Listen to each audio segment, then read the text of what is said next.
Hey everyone, Correct Jeans here, and today we'll be picking the Hori 1663 padlock. This is an all-weather padlock that normally comes in clothing. That clothing has been pre-removed here in order for ease of access. One of the things that I find particularly interesting about this lock is how much of its mechanism you can kind of intuit just by looking at the key itself. So you can see from this key it's probably a flat shear line just because there's dots everywhere. You're not about to turn this key. You can also see that it has curves at the base as well as a curve at the top. And these curves correspond to part of a circle, which this key sits inside of and has an axis in the middle. You can also see that all these dimples are additionally sitting on little arcs of a circle, although that aspect is not actually required for that to be part of the mechanism. So the key operates by going into the lock like so, rotating over, and then the lock opens, and you can see that the key is now sitting at an angle, so it's clearly rotating. And if we take the cover off of this lock, that is quickly confirmed by the fact that the key actually fits extremely well in this core. So this mechanism has a lot of interesting implications for picking and how one might go about making a tensioner pick and approach the way the lock binds. So we'll go through each of those things just to try to give an indication for how one might go about picking this lock so that anyone else can do it. So first we'll do pick choice. I highly recommend a high pin count pick for this, but because of how deep the lock is, see here, you need to probably modify any stock high pin count picks. These are from Moki. He makes the best, possibly only high pin count picks on the market. I'm not sure anyone else who sells them, which are basically just dimple picks that have long flags at the end. This is really useful for this sort of lock because there's just a lot of pins in here, and it's generally very hard to just come upon binders and find binders. So having a little bit of extra meat at the end of this pick in order to make it more likely to run into stuff is very useful for getting into this. Second is tensioner. So the tensioning for this lock is a giant pain in the ass. I'm gonna be completely honest. So the way you might initially imagine going about this is to create some kind of wire tool that bends around the outside of the lock. The problem is there's a lot of minimum cuts here, and you would need to make that tool extremely accurately and with extremely stiff wire to be able to pull that off. You kind of need to bend around here and then touch this side here so you can get torque on both sides. I don't really have the tools required to make something like that, and I'm not sure it would work even if you could. So the other way you can go about it is you can try to make something that is made from a thin piece of metal that's shaped somewhat like the key. The methodology here being that if the metal is thinner than the amount of lift on the minimum lift bitting, then it should be fine. You should still be able to pick the lock. And this in practice does work. It does have a fundamental issue with it, which is if you make something that's big like this, and this used to have something coming off the end, it broke. It'll tend to get in the way of you while you're picking. Like the end of it will kind of stick out the middle while you're picking, and you kind of have to work around it. The other fundamental issue is that while this is sitting on the floor, at the beginning of picking, you have all of the pins with their springs pushing down on it. But as you continue picking, it's very hard to keep this thing on the floor of the lock, and it'll start like torquing in place and lifting all your pins. And even with modifications I've made to this fundamental tool, it's still an incredibly big issue. I think the best way to go about it would be to potentially bend up the corners on a tool like this in order to make it take up space inside the lock so it doesn't have room to sort of wobble. But I don't have that implemented in my particular tool. This is one that I made kind of in a rush, but it ended up doing the job. This is made from just a half diamond thin pick. So there's a couple things here to note. The first is you can see this twist at the end. The twist is so that it's easier to tension the lock in a stable way. If you don't twist it, then you're going to find it nearly impossible to tension this lock straight enough with your fingers so that you're not causing the pick to rotate around these in this very unstable position. And you'll end up getting extremely frustrated picking it. Even with this bend, it's still very difficult to do that, but it's a bit easier. And you can also kind of pull on it instead of pushing on it, which really helps. The other difference here is you can see that it's a lot smaller. And the primary reason that it's smaller is that it sits in here at an angle, which means that the end of the tensioner is now off to the side, putting it out of the way. And so you don't need to work around it anymore, which is also very helpful. This little bit here is actually not enough to open the lock once it's been pushed in, but once this pushes in, then the lock is not gonna reset. So you can then take your tool and just push it the rest of the way and the lock will open, and that works just fine. So with all that out of the way, let's go ahead and get this clamped up and get it picked. So earlier I did not talk very much about picking strategy, so I'll do a little bit of that while we pick. One of the interesting things about how this lock works is that because it's operating around an axis, it means that you kind of get two sets of binding pins at the same time. If you think about what it takes for a pin to bind, say at the front and the back, you can think about, imagine the back pin as a pivot point, and the front pin is taking force, and the lock is moving a little bit as you apply force to it. If the tolerances of the axis around which the pins are rotating is not twice as good as the tolerances of the pins, then what will happen is you'll pivot around pins, and it means that both ends of the lock bind at the same time, sort of independently of each other. That tends to result in the lock kind of picking differently every time, and it means that you kind of need to drop a lot of pins along the way, often because you're oversetting front pins to get to back pins. The main thing in this lock is setting the front pins is not that hard. Setting the back pins is extremely hard, and it usually requires a lot of back and forth in order to eventually get there, but hopefully it won't take us too long.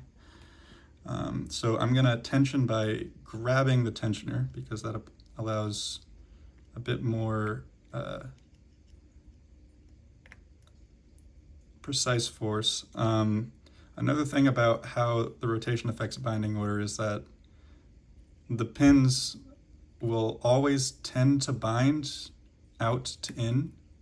So the pins on the outside of the lock will bind before the pins on the inside of the lock.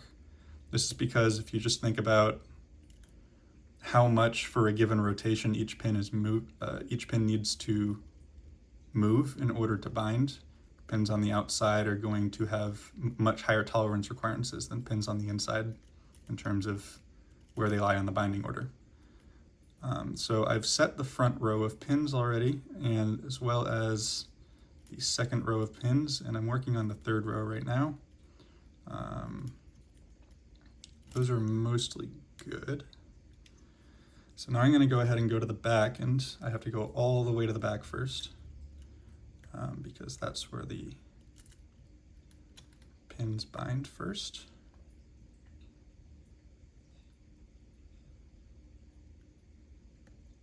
All right, I got that back left pin set. That one usually ends up dropping a bunch of stuff, so I'm happy about that. And now I'm trying to get the pin in the back middle. There we go, I think I got it. And then back right, there's 3 pins in the far back. It's very difficult to align your pick super well on the back pins, mainly because you end up in a situation where a small movement of your pick translates to a large movement of its tip, and that just makes it hard to stay aligned on the pins in general. This row 5 pin is kind of loose. I felt resistance from something back here. Not sure what it was. That might have been a third row pin. So let's check this third row.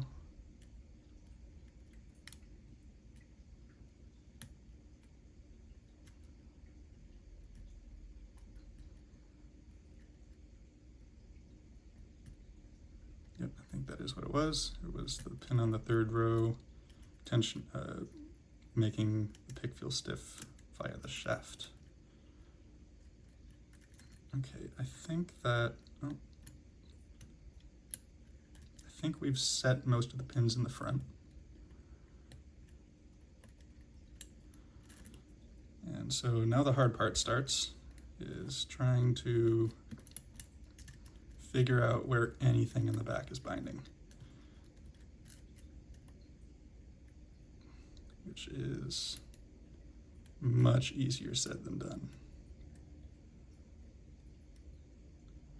Nope.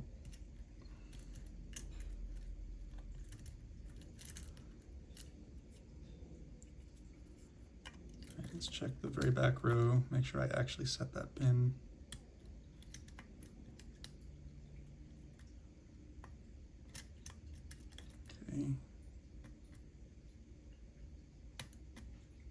Okay, I think the back middle might have not been set.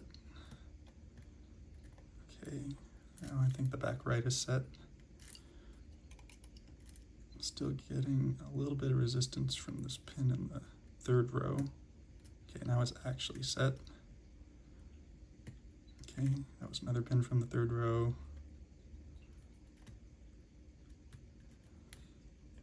Okay. I think the third row might actually be set now. So we might be able to move on to row 5. There we go. That was a great click out of the left pin on row 5.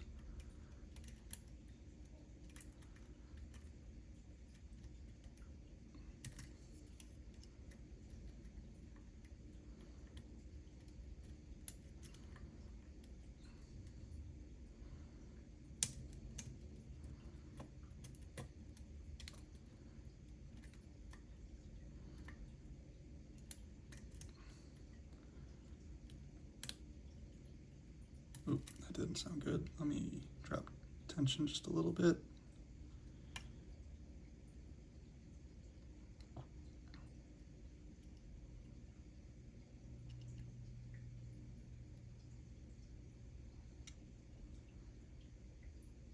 Come on, let's get a drop.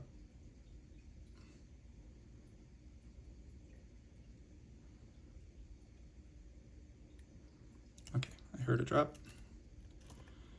Might not be the one we needed, but let's find out. Okay, so the left pin on row 5 is binding again.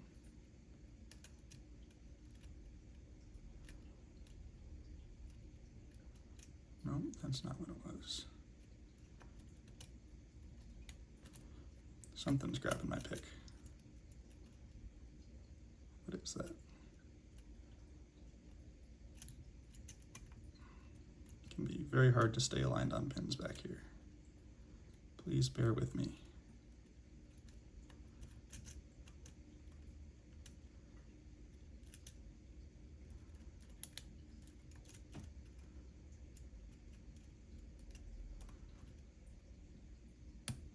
Okay, that was a good click out of row 5.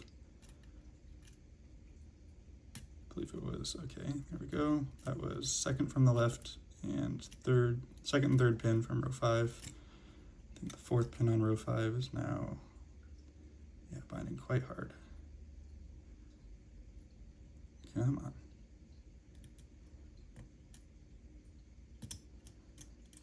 If you lose alignment on a pin, it is so hard to get it back. I'm going to try to drop tension a little bit to give myself a better chance at finding this thing again. Just because it's incredibly difficult to keep your tip lined up in the back of this lock.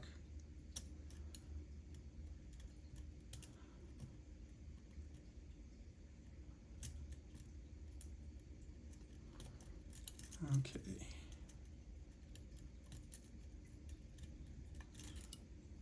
Let's drop a little bit, let that go back down so it'll snag my pick again. There we go. Okay, I can feel the tensioner starting to lift a little bit in the back, so I'm going to try to be careful about that. Okay, you're getting strong binding from this pin. Let's get it this time. Come on. These max lifts are a pain.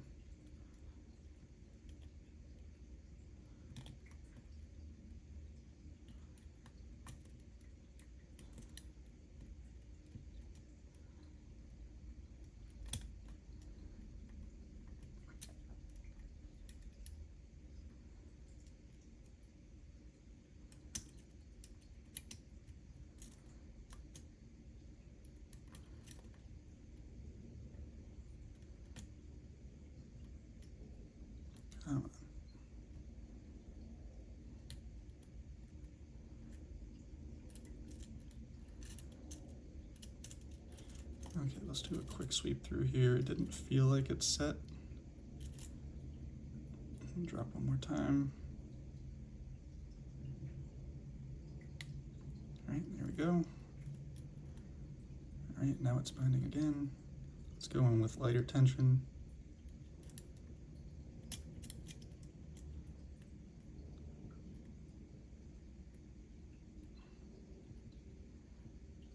Try to inch my way to the left of this pin so that the tip of the, there we go, I think I heard it set, or felt it set. Sometimes you need to laterally shift from where you feel it binding because the pick is not actually in position to get the pin all the way up. Okay, now we're binding on row 4, which should be the last one.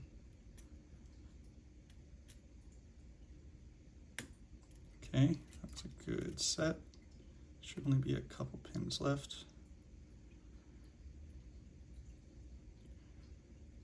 This is pin 2 on row 4. Okay, just shift a little bit. There we go. All right, and the lock has opened. So it's not gonna open like this, so I have to slip the pick in here, give it a little bit extra distance, and there we go. Now the lock is open. Awesome. Let's go ahead and reset this. All right, now let's open it up. Let's get this plate out of the way.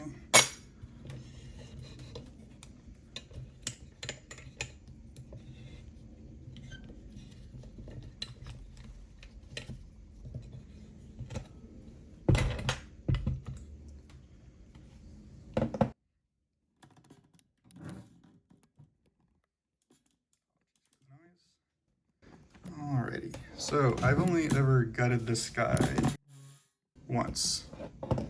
So let's find out if I can still do it. So one interesting thing about this log is you can see these two little prongs here that go inside of here. If you rotate this core, you can see it does rotate all on its own, but the shackle does not open. But if I hold it in place and rotate the key underneath it, then it does open. And I'll show you how that works in a second. My hunch about it is that in terms of trying to brute force this lock open, these two prongs will come out first before anything else breaks, and it'll just let the core rotate, but it still won't let the lock open.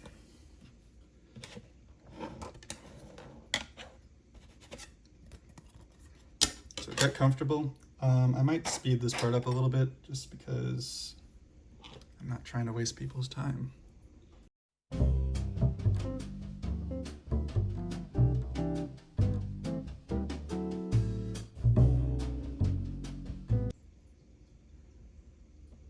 There it is. So this is just a thin little plate at the top, holding everything in. Let's put these over here. And now you can see all 21 pins in alternating rows of 4 and 3. So let's start extracting springs.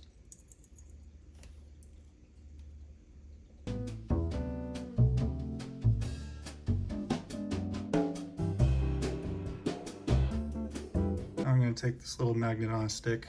This is these pins are not actually magnetic. However, this is pretty good at just going in here and acting like a wedge.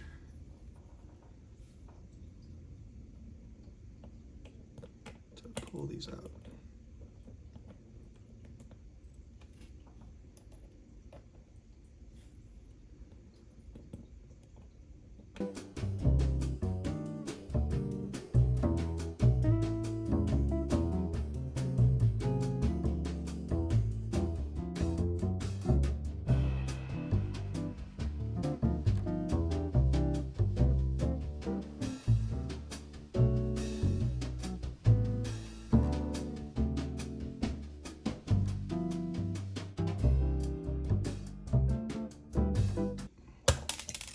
goes.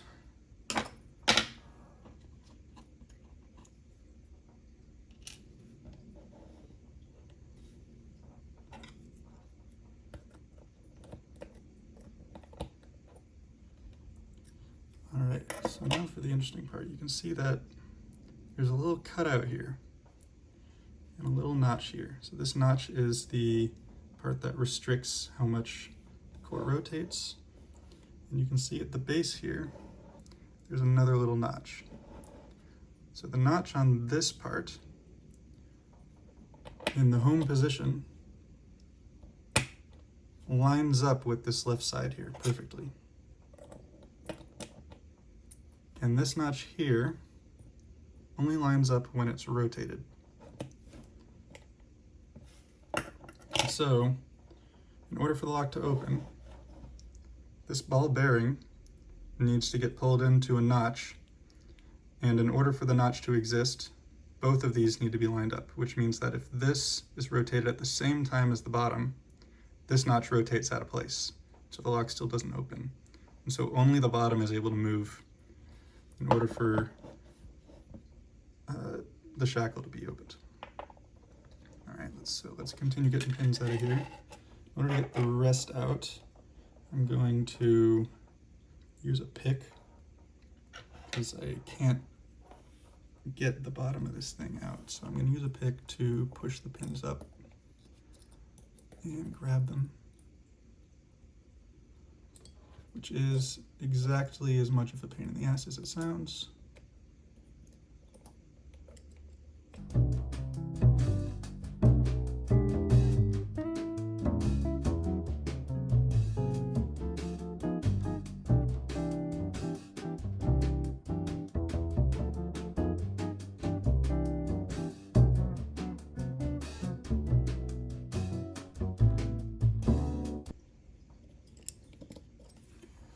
Jesus Christ.